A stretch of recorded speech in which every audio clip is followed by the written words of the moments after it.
Welcome to the Webb Report. My name is Stuart Webb. Tonight we're going to discuss Candace Owens' latest trailer to her documentary about Erika Kirk. Let's just start out and play this trailer that just dropped a few days ago. President Trump says that Kirk has died after he was shot from a nearby building. After being shot at Utah Valley University. The great and even legendary Charlie Kirk is dead. The cries of this widow will echo around the world like a battle cry. I didn't even get to give you a kiss goodbye. That young man, I forgive him. Take your time. Erika Kirk has been named the new CEO of Turning Point USA. My husband's dead. I'm not trying to be morbid, but he's dead. It's weird to say excited. Describes her husband's funeral as the event of the century. Merch, hats. We have 50,000 plus hat orders. Nobody knows why she's out there in a glittering pantsuit in a recreated tent that her husband tragically was murdered in, throwing merch out. Everyone grieves differently, so if someone's acting weird, don't read into that. Zionists, the Prime Minister of Israel, all lied through their teeth about Charlie Kirk. Her operation was in Constanta, the epicenter of Romania's trafficking scandal.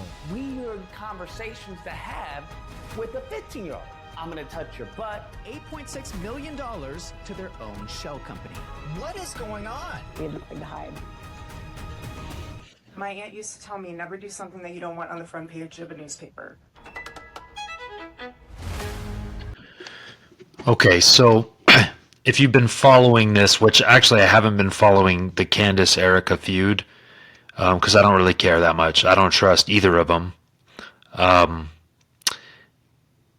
That's all I'm going to say about that right now. But ultimately, I wanted to cover this only to talk about Charlie's death, which a few days after, or a day after, I was across the street working at a Walmart, doing some work at a Walmart right across from UVU.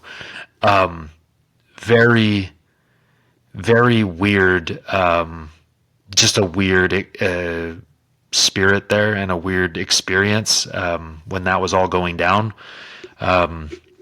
So the whole thing stinks. And so my opinion on this is that whatever the official story that is being told to us about his death is, my opinion is it's not true at all. And if you watch the video footage from all the different angles and all the weird stuff that you see, which I've watched quite a bit of it. This was back when it happened, but all I'm going to say is that it's almost too much to talk about, like too many angles to talk about with this. It's just whatever they've told us about what happened is just not true. Whatever the official story is, okay? The crime scene was like cleaned up within it was like cleaned up immediately. What? So yeah, a lot of anomalies, very weird circumstances and things going on that day at that university. So just that alone, that's a whole nother topic. But then let's go into the Erika Kirk situation. Look, Erika Kirk, she came onto the scene because of her husband's death and was supposedly supposed to be set up as this, like a new icon or new figurehead, which didn't happen at all. And people started looking into her past and just all the things that kind of the trailer alludes to. Very weird. And just not, whatever story they're trying to sell us about Erika Kirk or what they tried to sell us, I don't believe that's true either. So the whole thing stinks. And this Candace feud with Erika is very odd too. Candace again, extremely well spoken. Back in the early days of Candace, this was probably 10 years ago. I mean, no, I think she's been around in the public space for 10 years, but very well spoken. And then she went to the Daily Wire, and now she's on her own. She had the feud with the Daily Wire and is now very anti-Israel, and that whole thing, I think, is a deception as well. The pro-Israel, anti-Israel thing, I think that's, again, it's another kind of two-party system deception that they want us engaged in. But I saw this video of Candace that said, and I should have brought it up, but that she says that she says, I am a Mason of Turning Point USA or something. She says something very odd, and I'll have to maybe find it and bring it up. I should have in this video, but I just thought about it right now.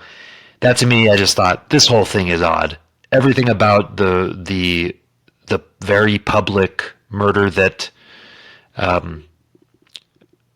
supposed murder that was on basically broadcast to the world, and it changed, had a significant impact on politics globally. To me, what the official story, not true.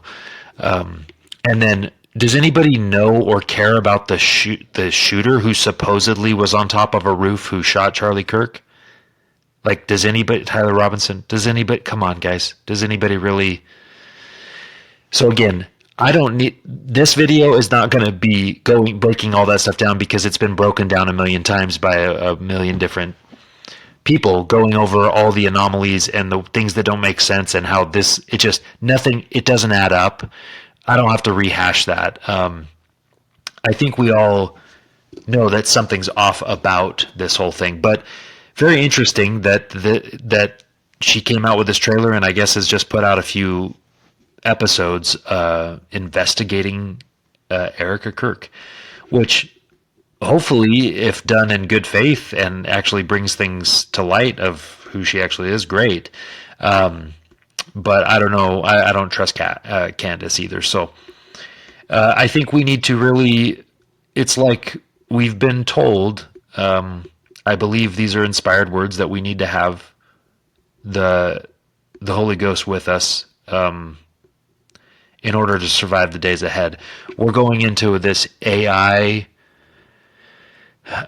this new era of AI, where they can just basically, I mean, the deception, they can frame you for whatever. I mean, if the powers that shouldn't be, if they wanted to frame someone, they easily could with technology and AI. And honestly, like they have backdoors into every device. They are listening to us. The NSA is just down the street from me.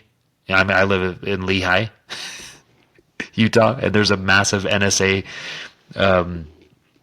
base in Lehigh, Utah, right off Redwood. Everyone knows that it's there. So that's where they're storing all our information. Their warrantless spying, all that stuff. Violations of natural law and the Constitution, all that stuff.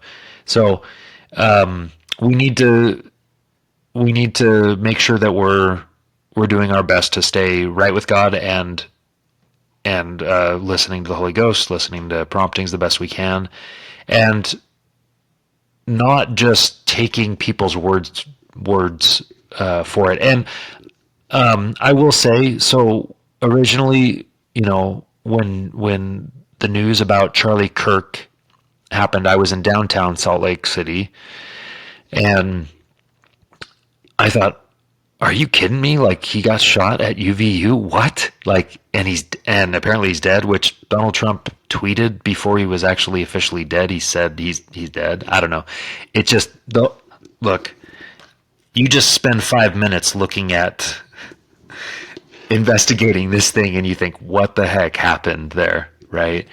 And it really, I truly, though, when I heard the news, I was disheartened big time, because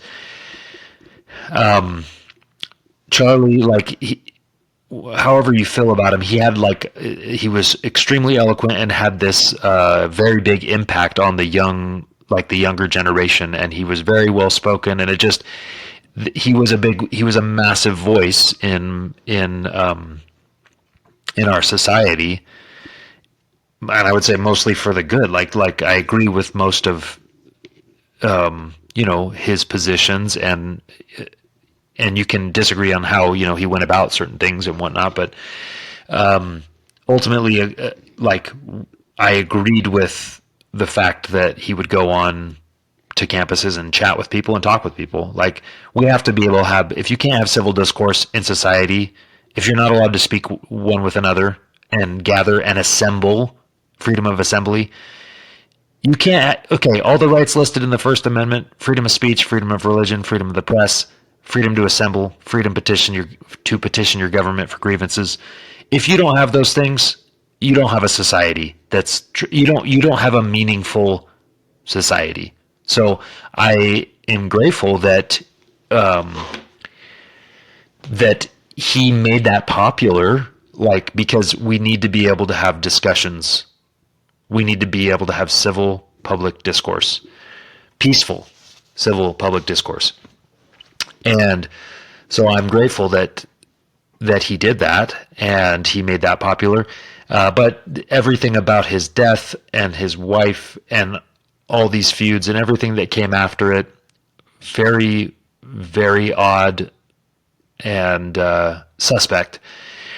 And but I just wanted to cover that before I forgot, because I saw that this came out and I thought, man, this is really, where is this leading? Like, where are they? Where is Candace going with this? So we'll just have to see how it progresses. I haven't really been following their feud, but I just wanted to use this little trailer to talk about the whole Charlie's death and all that.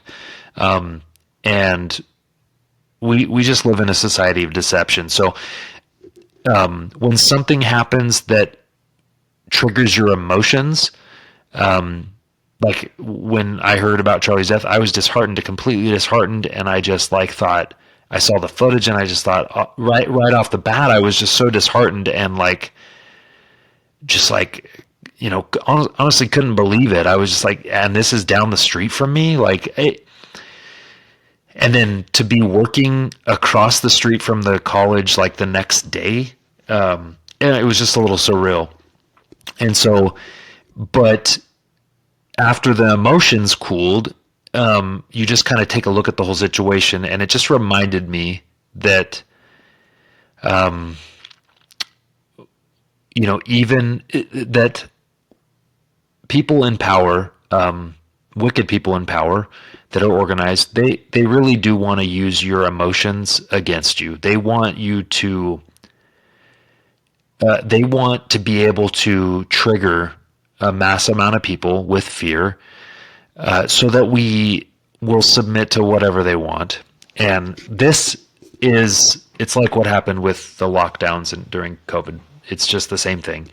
People, they used fear and to get to our emotions, and they preyed on those things to then violate and take our natural rights away.